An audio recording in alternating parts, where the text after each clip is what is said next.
कहते हैं कि ज्ञानियों के एक एक वाक्य में अनंत अनंत आगम समाहित होते हैं। ऐसा ही इस कुरल काव्य में आचार्य कुंद कुंद के द्वारा जो एक एक विषय संबंधी 10-10 सूक्तियाँ दी गई हैं, वह यथार्थ चरित्रार्थ होती हैं। अपन ने इस कुरल काव्य के माध्यम से जो चर्चा प्रारंभ की थी, इसके पहले हमने व्यर्थ भाषण से स्वपर की हानि के विषय में चर्चा की थी, जो बहुत ही सुंदर रही, काफ़ी मेरे लिए चिंतनीय रही। अब अपन आज चर्चा करेंगे परिच्छेद 21, पाप कर्मों से भय। अपन ने लोक में लोगों को कहते हुए देखा होगा, भैया हमसे नहीं डरो लेकिन पापों से तो डरो, क्योंकि पाप कर्मों से जीव वर्तमान में दुखी होता है और भविष्य के लिए दुखदायक कर्मों को बांध लेता है। इसलिए वर्तमान और भविष्य दोनों की हानि होती है। इसलिए हमें पाप कर्मों से भयभीत होना चाहिए और पाप कर्मों से बचना चाहिए। यही आचार्य कुंद कुंद देव कुरल काव्य में यहाँ पे समझा रहे हैं। 10 बिंदु हैं, अपन क्रमशः उसको पढ़ेंगे।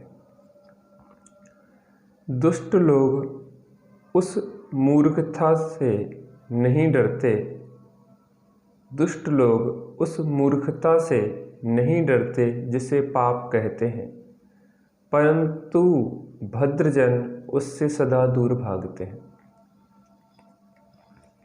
जो दुष्ट लोग होते हैं, जो अज्ञानी लोग होते हैं, वह पाप रूपी मूर्खता से नहीं डरते। देखो आचार्य देव ने यहाँ पे पाप कर्मों को मूर्खता कहा है। जो पाप करता है वह मूर्ख है, वर्तमान खराब करता है, भविष्य खराब करता है, परंतु भद्रजन उससे सदा दूर भागते हैं। किससे सदा दूर भागते हैं? पाप कर्मों से, क्योंकि पाप कर्म से अपना ही नुकसान होने वाला है। इसलिए जो भद्रजन होते हैं, श्रेष्ठ जन होते हैं, समझदार लोग होते हैं, वह उन पाप कर्मों से बचते हैं, पापों को अपने जीवन में आने नहीं देते। दूसरा, पाप से पाप उत्पन्न होता है, इसलिए आग से बढ़कर उससे डरना चाहिए। पाप से पाप उत्पन्न होता है।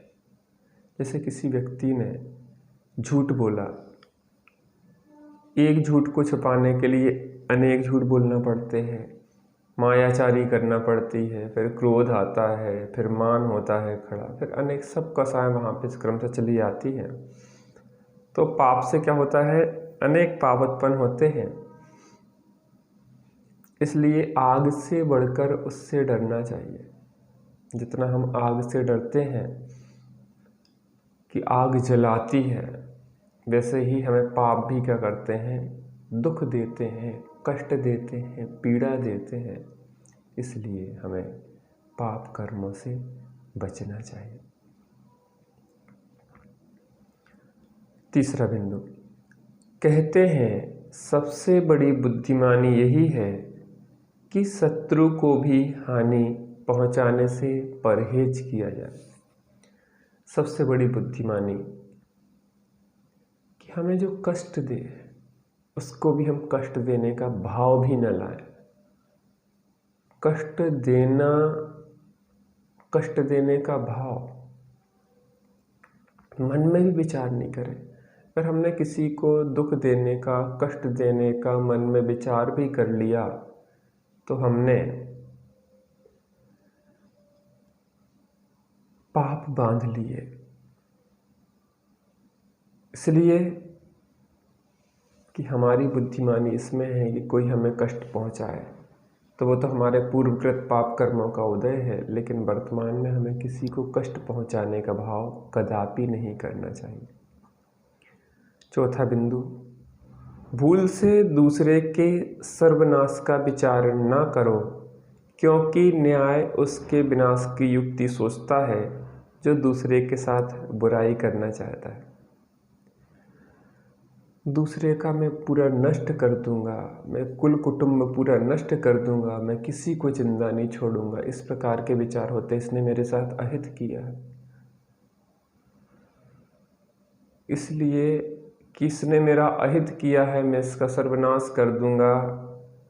आप उसके सर्वनाश की तैयारी नहीं कर रहे, बल्कि अपने विनाश की युक्ति सोच रहे। आचार्य देव यहाँ पे कह रहे हैं, क्योंकि न्याय जो दूसरे के विनाश का विचार करता है, न्याय उसके विचार की युक्ति पूर्व में ही सोचता है जो दूसरे के साथ बुराई करना चाहता है। इसलिए कभी दूसरे के विनाश का विचार नहीं करो। जो दूसरे के विनाश करने का भाव अपने अंदर उत्पन्न हुआ है, उसके विनाश का उपाय सोचो।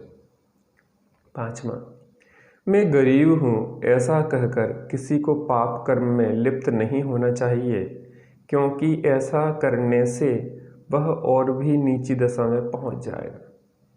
ये हम गरीब हैं तो हमें तो कुछ पाप करना पड़ेंगे, किसी प्रकार से पैसा इकट्ठा करना पड़ेगा, तो कैसे पैसा आएगा बिना पाप किए।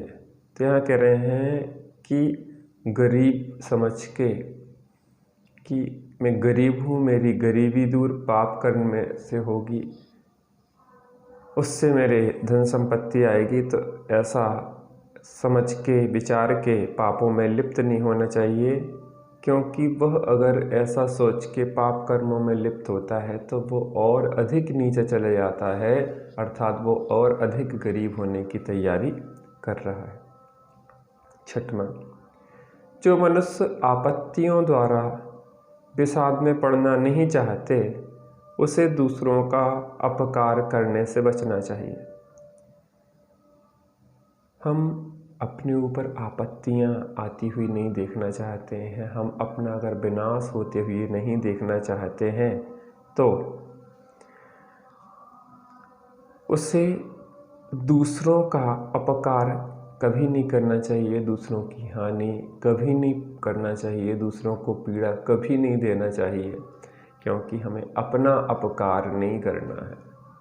क्योंकि वास्तव में हमें लगता है कि हम दूसरों का अपकार कर रहे हैं, यथार्थता में हम अपना ही अपकार कर रहे होते हैं।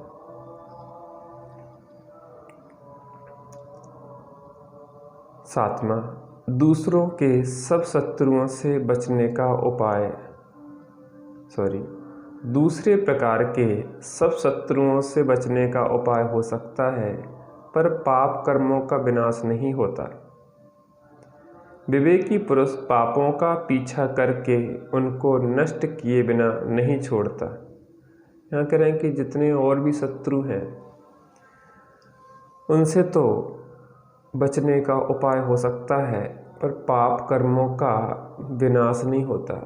कर्म फल भुगतत जाई टरे, चाहे कृष्ण हो, चाहे 5 पांडव हों, चाहे रामचंद्र हों, चाहे सीता हो, सबको कर्मों का फल भोगना पड़ा है। इसलिए और अन्य सब प्रकार के शत्रुओं से बच सकते हैं, लेकिन उनके बचने का उपाय सोचा जा सकता है, पर पाप कर्मों के विनाश का उपाय नहीं होता है, क्योंकि वह भोगने से ही टलते हैं। इसलिए विवेकी पुरुषों को उनका पीछा करके उन्हें नष्ट करना चाहिए कि शीघ्र हम स्वरूप आराधना से उनको नष्ट करें, जिससे कि पुनः वह उत्पन्न ही न हो पाए। जिस प्रकार छाया मनुष्य को कभी नहीं छोड़ती, बल्कि जहाँ जहाँ वह जाता है उसके पीछे पीछे लगी रहती है, बस ठीक इसी प्रकार पाप कर्म पापी का पीछा करते हैं और अंत में उसका सर्वनाश कर देते हैं। मनुष्य जहाँ जाता है उसकी छाया उसके साथ ही जाती है। आचार्य देव यहाँ कह रहे हैं, तो जहाँ जाएगा उसके पीछे पीछे वह छाया भी लगी रहती है।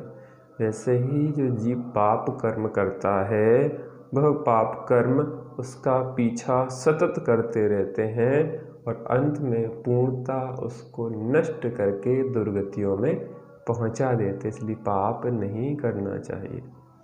यदि किसी को अपनी आत्मा से प्रेम है तो उसे पाप की ओर किंचित भी नहीं झुकना चाहिए। पाप कर्मों से, दुष्कर्मों से आत्मा का पतन होता है, आत्मा का अहित होता है। इसलिए जिसे अपनी आत्मा से प्रेम है, जिसे अपनी शांति से प्रेम है, जो अपने को सुखी देखना चाहते हैं, सुखी होना चाहते हैं, जो पूर्णतः सर्व दुखों का नाश करना चाहते हैं, तो उसे पाप की ओर किंचित भी नहीं झुकना चाहिए, अर्थात किंचित भी पाप नहीं करना चाहिए। 10वां अंतिम, उसे आपत्तियों में सदा सुरक्षित समझो, जो अनुचित कर्म करने के लिए सन्मार्ग को नहीं छोड़ता। ऐसी स्थिति बनी हो कि अरे पाप करना पड़ेगा, पाप करना पड़ेगा, लेकिन वह दृढ़ रहता है कि हम किंचित भी पाप कृत्यों को नहीं करेंगे, और वह अपने उस बात पे दृढ़ बना रहता है, उसे कभी भी आपत्तियाँ विपत्तियाँ नहीं आती, क्योंकि पाप भाव ही सबसे बड़ी विपत्ति है। ऐसा जान के पाप कार्यों से हमें निरंतर भयभीत होना चाहिए और स्वरूप की आराधना करना चाहिए। भगवत भक्ति, पूजा, उपासना, स्वाध्याय आदि में हमें अपने चित्त को लगाना चाहिए। यही हमारे आचार्य कुंद देव कुरल काव्य में कहते हैं। जय जिनेंद्र।